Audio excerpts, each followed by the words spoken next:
इस वक्त हमारे साथ वीआईपी के जिला प्रभारी विनोद साहनी जी हैं, जो गोपालगंज ज़िले से आते हैं और निमिया पंचायत के वर्तमान में मुखिया भी हैं। और इस वक्त जो है राजनीतिक जो है पूरा गरमा गया है मुकेश सहनी को लेकर। बीजेपी के जिस तरीके से बयान आया, बीजेपी के नेताओं का बयान आया है, उसको लेकर हालांकि दिलीप जायसवाल जी जो बीजेपी के प्रदेश अध्यक्ष हैं, उनका कहना है कि निषाद समाज और मुकेश सहनी का यानी मुंबई से आए हुए किसी व्यक्ति का झोला नहीं ढोएगा। इसी विषय पर हम खास बातचीत करेंगे, इनसे जानेंगे, क्योंकि ये वीआईपी पार्टी से आते हैं और वीआईपी पार्टी का नेता है, जिला प्रभारी भी है। तो सबसे पहले आपका स्वागत है विनोद साहनी जी।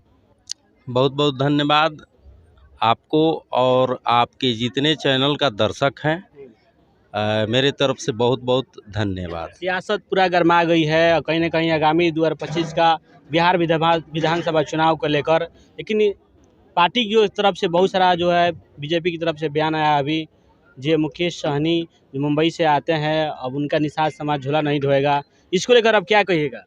देखिए, सबसे पहले तो हम भारतीय जनता पार्टी के जो प्रदेश अध्यक्ष हैं दिलीप जायसवाल जी, मैं खासकर उनसे चैलेंज देकर कहना बोल रहा हूँ कि अपने ओछी भाषा को, जो हमारे नेता माननीय पूर्व मंत्री मुकेश सहनी पर जो ओछी भाषा का प्रयोग किए हैं, सबसे पहले आप जिस पद पर हैं उस पद को, गरिमा को देखते हुए और अपने ओछी भाषा को बंद करें। क्योंकि भारतीय जनता पार्टी की डबल इंजन की सरकार है और डबल इंजन के सरकार में होते हुए भी आप उतना बड़ा ओछी भाषा बोले हैं कि वो तो सुनिए, वो तो कह रहे हैं कि 15 साल हो गया मुकेश सहनी के राजनीतिक में आए हुए हैं, लेकिन अभी तक लिए निषादों के लिए कुछ हुआ नहीं है।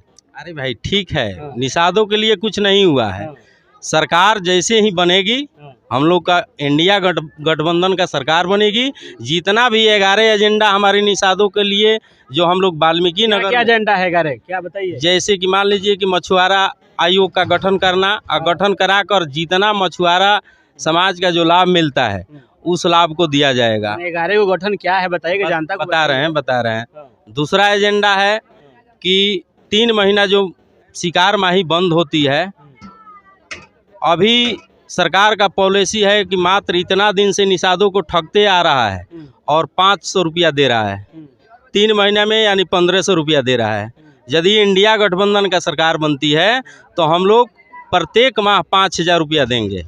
प्रत्येक माह 5000 देंगे? प्रत्येक माह 5000, 3 महीना यानी 15000 रुपया हम लोग देने का काम करेंगे। हाँ। और क्या है?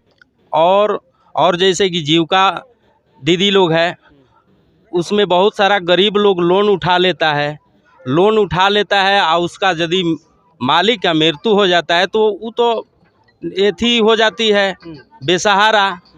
अब जो लोन वसूलने वाला है वो सब नहीं देखता है, सीधे आकर उसका गेहूँ उठा लेता है। एक सवाल है, मुकेश सहनी जी जब चुनाव सामने आता है तो निषादों के अधिकार की बात कर रहे हैं, अभी कह रहे हैं कि सरकार बनाओ अधिकार पाओ। किस अधिकार की बात कर रहे हैं? कौन सा अधिकार जो है आप निषाद समाज को देने वाले हैं? अरे भाई देखिए, जिसका दल होता है उसका समस्या का हल होता है और बल होता है। आज तक निषाद समाज का कोई भी पार्टी सरकार में नहीं गई है। हम लोगों का पार्टी है, हम लोग खुद में सरकार में जाएंगे, हम अपना विधायक बनाएंगे, सरकार में जाएंगे और हम जो 11 एजेंडा है हम लोगों का उस पर काम करेंगे।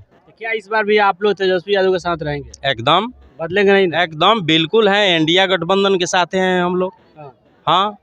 क्या लगता है कि सरकार बनेगी, आरक्षण मिलेगी कि नहीं? सरकार बनेगी और आरक्षण भी मिलेगा।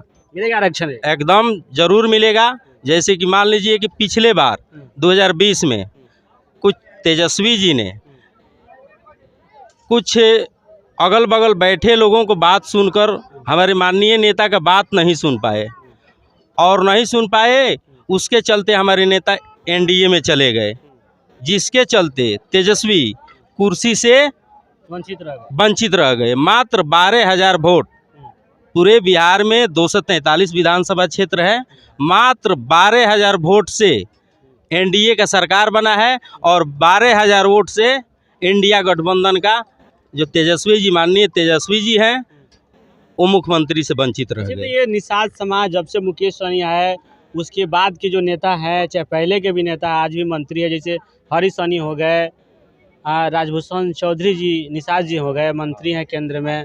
लेकिन मुकेश सहनी पर हमेशा सवाल उठ रहा है कि मुकेश सहनी जो है सिर्फ निषादों का बात करते हैं, लेकिन उनका भला नहीं करते। अरे भाई, हम निषाद हैं, मुकेश सहनी निषाद हैं, हरीश सहनी भी निषाद हैं। क्या इस चीज को मान लिया जाए कि ये पॉलिटिकल पार्टी जो आपकी है जाति पार्टी है? पहले सुनिए, हरीश सहनी भी निषाद हैं और राजभूषण चौधरी भी निषाद हैं। लेकिन 1 साल समथिंग चुनाव बीते हुए हो गया और सांसद बने हुए हो गया राजभूषण जी को, लेकिन आज तक केंद्र में कहाँ आरक्षण का बात उठाए हैं।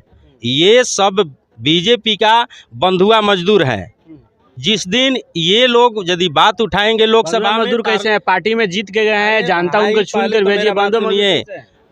बंधुआ मजदूर वोट दिए ना उनको। अरे भाई, तो बंधुआ मजदूर नहीं होते, बंधुआ मजदूर वो नहीं होते हैं, बंधुआ मजदूर होते हैं जो किसी के में काम करते हैं। अरे भाई, पहले सुनिए तो, बंधुआ मजदूर नहीं होते तो 1 साल पार्लियामेंट में बैठे हुए उनका हो गया। एक बार भी समाज के बारे में आवाज उठाए हैं? जब नहीं उठाए हैं तो समाज का नेता कैसा, इस निषाद समाज का नेता कैसा? वो नहीं हो सकते हैं नेता। नेता सिर्फ ओनली फॉर निषादों का सन ऑफ मला मुकेश सहनी जी है। 2019 में मुकेश सहनी चुनाव हार गए। 2020 में भी उनका जो है 4 विधायक आया, लेकिन वो भी चला गया। क्या लगता है 2025 में आप सीट जीत पाएंगे, निकाल पाएंगे आप लोग? एकदम। देखिए, संघर्ष ही जीवन होता है। हारना जीतना ये काम है। ये नहीं कि देखिए मोहम्मद गोरी कितना बार चुनाव हारी, फिर भी जाकर सफलता पाई। वैसे हम लोग निषाद परिवार से आते हैं, हम लोग लड़ना जानते हैं।